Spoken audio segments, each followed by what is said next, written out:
If you want to become an intelligent investor, then you've landed just at the right channel. With this, let's start the video. तो पहले तो हम चीज देखते हैं कि why have the market started correcting. So first reason for what is the reason this time. So first reason is stress test. Stress test क्या चीज है? तो रिसेंटली अगर आप एम्फी का भी एक देखते हैं जो एक नोटिफिकेशन आया था एंड अगर आप जो रेगुलेटर है उनका भी कमेंट्री पढ़ते हैं.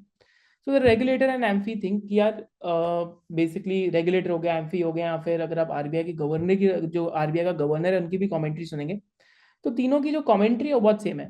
Basically they are spotting over heating in the stock markets कि उनको लग रहा है स्टॉक मार्केट्स ओवर हीटिंग हो रही है, ओवर हीट हो रही है इस टाइम पे. And to puncture that thing कि वो बहुत ज्यादा ओवर हीट हो रही है तो उसको स्लाइटली डिफ्लेट कैसे करें. This is why this thing stress test भी अभी रिसेंटली इन्होंने बोला करने के लिए 15 मार्च को उसका रिजल्ट आएगा. And also, if you look at the commentary from the regulators, it just seems that currently they think that that it could lead to a bubble in the Indian markets. तो bubble बनने से पहले ही regulators are becoming proactive to basically deal with them.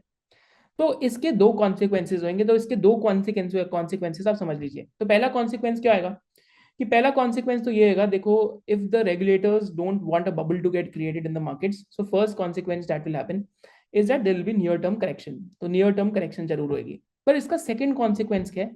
इसका second consequence जो second, third और fourth order consequence में है. सो बेसिकली इस बार की जो बुल मार्केट होगी that will get elongated. See, bull and bear markets are part of market cycles, right. तो बबल तब बनता है जब एकदम peak of the bull market चली जाती है. जैसे ही बबल डिफ्लेट होता है there is a bear market.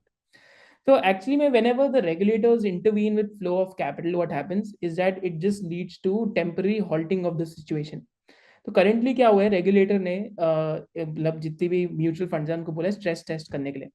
तो अगर आप स्मॉल कैप म्यूचुअल फंड्स के अंदर नेट इनफ्लो देखते हैं ड्यूरिंग कैलेंडर ईयर 2023, तो 41,000 करोड़ का नेट इनफ्लो था स्मॉल कैप म्यूचुअल फंड्स में. थीमेटिक फंड्स में 30,000 करोड़ का था एंड मल्टी कैप फंड में 20,000 करोड़ का था और मिड कैप फंड में 20,913 करोड़ का था.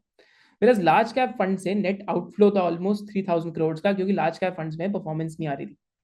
So basically what this has led two is that कि बहुत सारे जो म्यूचुअल फंड्स हैं, सो एक्चुअली में मैं आपके साथ ये चीज़ शेयर करता हूँ विदाउट नेमिंग एनी फंड. तो ये अगर आप देखेंगे तो बहुत सारे म्यूचुअल फंड्स हैं जिनका हम बल्क डील डेटा भी ट्रैक करते हैं. So there are 2 small caps और micro caps which I am also trekking.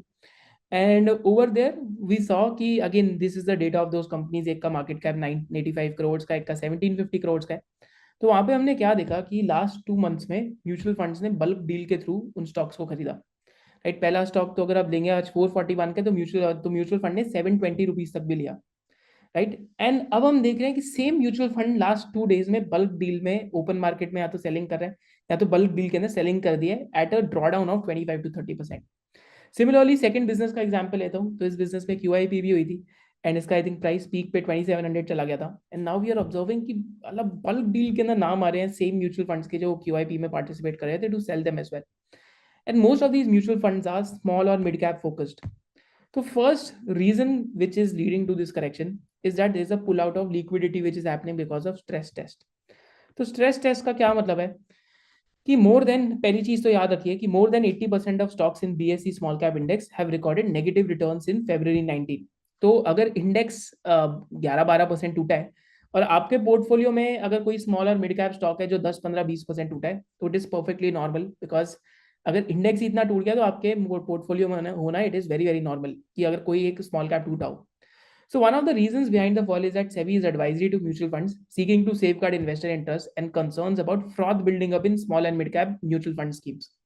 तो basically SEBI ने warn करा है कि यार ये उनको लग रहा है fraud build up हो रही है. Even though SEBI has only asked for disclosures, there are concerns that some fund managers will start selling less liquid stocks as scrutiny increases. तो बेसिकली जितने भी म्यूचुअल फंड्स हैं उनको हर 15 अभी 15 मार्च को डिक्लेयर करना पड़ेगा कि उनके पोर्टफोलियो में कितनी लिक्विडिटी रह गई है, माने कितने डेज की लिक्विडिटी है. अगर कोई उस पूरे म्यूचुअल फंड को फुली लिक्विडेट करना चाहे तो कितने समय में लिक्विडेट हो जाएगा. This is a new disclosure that they have to give.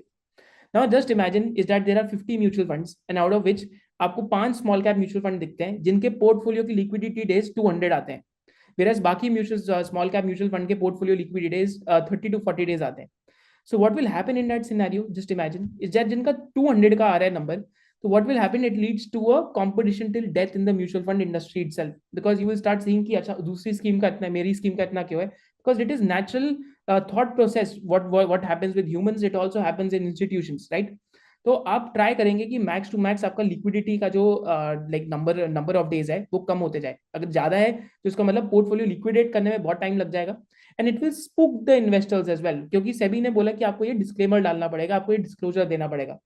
As it might spook the investors, so this is leading to a lot of selling pressure in the markets as well. This is one of the probable theories की जिस वजह से आज small और mid cap के अंदर correction आ रही है. अब देखिए यहाँ पे आपको दो कॉन्सिक्वेंस, एक आपको दो चीजें लेके चलनी पड़ेगी. तो पहला नियर टर्म कॉन्सिक्वेंस क्या है, या जो लोग ट्रेडिंग कर रहे हैं, जो लोग एक दो क्वार्टर वाले इन्वेस्टर हैं, you must follow your stop loss. There is no other way to follow this, कि आप सबको अपने स्टॉप लॉसेस फॉलो करने पड़ेंगे. There is no other way to deal with it. अब सेकंड कॉन्सिक्वेंस क्या है कि जो लोगों ने बिजनेसेस को पढ़ के एक्चुअली में परख के समझ के समझा है, और जो थोड़े लॉन्ग टर्म इन नेचर है, आपके लिए अपॉर्चुनिटी हो सकता है थोड़ी बढ़ जाए अगर आपका 2 से 3 साल का होराइजन है.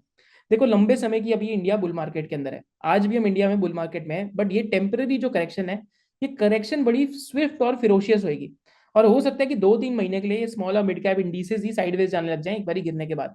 बट करेक्शन बहुत आजकल स्विफ्ट और मतलब तेजी से होने लग गई हैं. So if you loved this video and you had a differentiated business insight, then do subscribe to this channel, and you can also follow our main channel of SOIC. Thank you so much for watching it.